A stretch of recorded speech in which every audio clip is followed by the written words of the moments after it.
this book about the Cold War and things. Okay, there's a lot of things. Let's see. Wait, this is outdated. This is a book. I don't know. Wait, you already started recording. Wait, this is not meant to be. And how is it bad going to be? Questions aside. Welcome back. Hello everyone. Welcome back to my channel. This is Mihran or Mihran. And now I'm going to be talking about the simple map. So this is a simple map. I know everything, but this is new info. It's not the outdated info like this book had. Whatever. So this is a book, and these are other videos. This one you might know, but this one don't look at it because it's the next video. This is the new Cold War. So as you can see, there's not here by books. The book of the table of knowledge. But I made this graph. So other than that, aside, now let's go fully into the knowledge, like the entire things, ideas, and everything that I'm saying. So this is China, right? China was the only communist country. Actually, not the only one, but like one of the only ones. It looks like Vietnam and North Korea. Actually, not even communist. Technically, it's Maoism, but whatever. So this is the new Cold War between China and the United States. I'll make a video on the trade war later, not now. But I think that China and the US are pretty much like the different superpowers at this point. Like China makes all the hardware, the United States makes all the software, almost all of it. This is how they work, right? So now this is all this mess that you might be wondering actually comes as a real quick graph. So now let's see. So China actually could the allies of China are like Russia, most of the stands. Pakistan is really with it, and even though I support the Americans, like 1% is not enough. So Bangladesh also is there. A lot of different things like Bangladesh, China, Russia, a lot of influence in Asia. But China, since it's not fully a superpower, it only has a sphere of influence. Like no Bangladesh can control all the way to Panama. Like they can't do that. They're on the other side of the world, or the new world. That makes sense because this is the old world, whatever. So this is how everything works, right? So there's in India and everything, but India's a Republican country, so they're not gonna go for China, and they don't have that much interest in them. So even though this much is their sphere of influence, this is the USA can basically reach out to any part of the world. That's what I call the super power reach. They can actually go anywhere in the world. Like they can go to Australia, right? Like they can go to Australia, they can go to Brazil, they can go to Mexico, they can go to Libya, they can go anywhere really. But they have made their bases in Europe to protect against Russia. They have made some posts around China. I forgot to mark some of these. I'll just show them. Japan, South Korea, Philippines, and also kind of Taiwan, but that's a secret relation. Don't talk about that to China. But now this is basically the graph. Now let's get into the important part. Which countries are actually influenced by them? That's the interesting part because, well, not all countries are going to be influenced by either China or the US. This hasn't escalated into a full Cold War yet. There will be a war in Bangladesh, maybe, or Pakistan, or whatever. So there might be like Guatemala, Honduras. But let's first look why China and the US is doing this. Why they're reaching out to a specific part of the world for policies. Like they're trying to make a different. There is a reason why the USA is looking at Europe more than Africa. There's a reason, okay? So that reason, let's first look at China because they're in this part of the world. You need to both see the Eastern perspective and the Western perspective in this one. That's important because the Cold Wars were pretty much East versus West.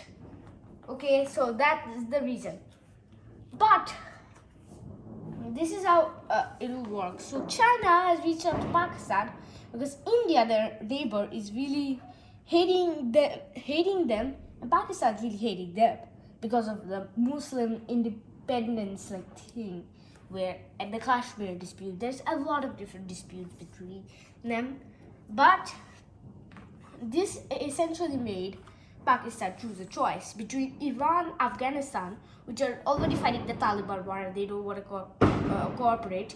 There's also the Shia Irans, which they don't really want to support. Also, India is literally their enemy, and China is the only other person left. So then they have to only make China relations. So they have to forcefully get into this because they can't do anything else. Most of Central Asia is pretty much makes sense. They're neighbors to China. They don't have that much hardware or software.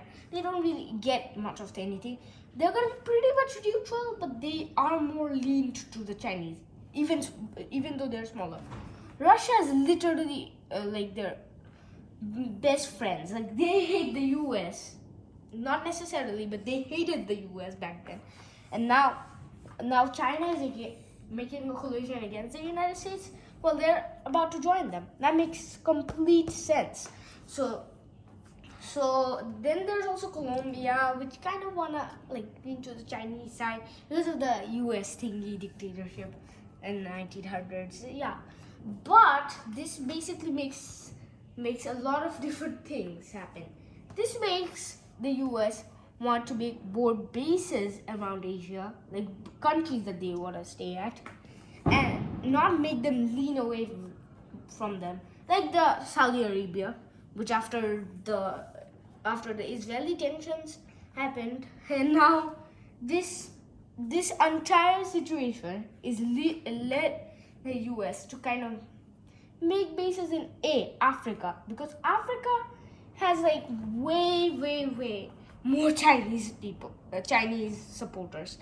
I just read in this because I can highlight the entire thing with some countries leaning to the US. So this is allies. So basically, what this makes sense, I'm trying to say right now is that they want to set up bases in Djibouti. They want to set up bases in Somaliland, which is not officially a country, but it's probably going to be eventually. But this basically makes a situation where China also wants to make things around the US bases. So they want to make bases in Europe. This is just alternate future. This will be happening if a Cold War situation happens. This will be happening if this situation goes right. Not everything will be 100% right, but yes, it will be true. This entire Africa and Madagascar as well, it's part of Africa, but this is all China, not China, but they still want to make bases. The United States want to make bases in Egypt, areas which don't have rebellion, so that they can destroy them with a coup. China can just destroy them, the coup d'etat. So that's the situation in Africa. What about South America? Except for French Guiana, nobody's gonna be really leaning to anybody. Colombia is sure, nobody's gonna be leaning to everybody else. They're pretty much neutral in every conflict. South America has not been in any conflict except for World War II for some reason. Brazil has been in there, but they've been just neutral in everything. They're like the Switzerland continent. Okay, so Central America is not very much affected, except for Panama. Literally, all of these countries are affected by China. Panama is good relations because the US previously used to own basically 75% of their land. No, 25% of their land, the Panama Canal. So they kind of had to focus on the US more. So they got there. Algeria also wants to be there because they were a former member of NATO. If you didn't know that. Albania, for some reason, is red, and I can explain you that reason. It's a Sino-Russian split. So the Sino-Russian split was a split where Mao was like, what kind of communism is this? I'm going to make my own ideology known as Maoism, that was I was referencing earlier, and I'm just going to rebel against you, basically making us a foreign power. This is actually this is like the strategy that they should have been going all along. I feel like China should have been just like, let's wait for the Soviet Union to get more economic loss until they get destroyed, and then let's take over their place in the world. This should have been the idea, right? So that's there is everything that basically now I just want to talk a little bit about America, and then I'll just go and do my other things. Like, still, even though this is outdated data, I want to read it. So Canada is also there. There's a lot of things happening, but the US has in the western side, they're like thinking that China is not necessarily as threat as the Soviet Union was. They're more of like a trading threat. Like they were a big coups, yes, they were a big coup d'etats, but they're not going to be like escalating civil war on a country just to make it their friend. That's essentially it. Like US, it feels like that, and the Chinese are like, yeah, we want to make allies just in case of World War III, and we just don't want the new Cold War to escalate as much and eventually cool down to become nothing, because both sides just agreed to trade with each other. Like as long as the trade war goes away, this possibility kind of slightly goes away. And by the way, Albania is because of the Sino-Soviet split, because of like financial reasons and communist reasons. Yeah, that's the reason. But that's essentially the entire new Cold War. So it's way less of a escalating hot potato topic. It's way less of that. It's more of like a topic which will eventually go away or escalate into a World War III. Two options: more violent option or the de-escalating option. And that's essentially it. I don't know why. I should go back reading this book. So bye everyone. Make sure you need to subscribe, like, and also share this video, and also turn on the notification bell. But we're almost in 100 subscribers. Once we reach that milestone, we will officially own the bronze play button, even though that doesn't exist. So please hit that subscribe button, and let's go.